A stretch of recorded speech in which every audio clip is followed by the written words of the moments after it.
అవునా? కష్టపడ్డా గుడ్లో కష్టపడ్డా వాడంటే మాత్రం మహాప్రేమ.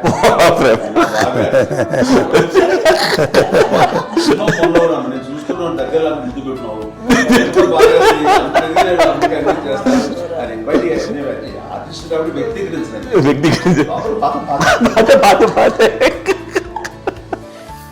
చిన్నది కాబట్టి చివరిది కాబట్టి తనంటే బుద్ధండి, నేను పెద్దోడు కాబట్టి నేనంటే అతని అనిపించింది. ఎక్కువ కష్టపడింది కానీ మా నాన్నగారి చేతిలో ఎక్కువ అంటే నాన్న బాగా కోపం ఎక్కువ అనుమానించింది కానీ అన్నయ్య పాపం బాగా దొరికేసేవాడు పాపం. ఒకసారి ఏంటో మరి మాకే అనిపి ఏంటి ఇంత దారుణంగా ఉంది నాన్న మీద కోపం వచ్చేది నాకు. నాన్న మీద కోపం వచ్చేది ఆయన చేసి బాగా అనిపించేది. అమ్మాయి ఏమనేది కాదు. సరే అయినా సరే ఎప్పుడు కూడా మరి అన్ని చేసినా మళ్ళీ తను హైపర్ యాక్టివ్ అన్నయ్య ఫుల్.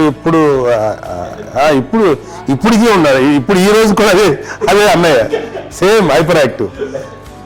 యూజువల్గా పెద్ద కొడుకు కొంచెం అంటే సూపర్గా ఒక నిదానంగా ఉంటాడు అంటారు. బట్ అన్నయ్య దాని జస్ట్ ఆపోజిట్. యూజువల్గా ఆఖరి పిల్లలు హైపర్ యాక్టివ్ ఉంటారు. అన్నయ్య పుట్టడమే భయంకరమైన హైపర్ యాక్టివ్. మా వీడియో మీకు నచ్చినట్లయితే please like, share and subscribe.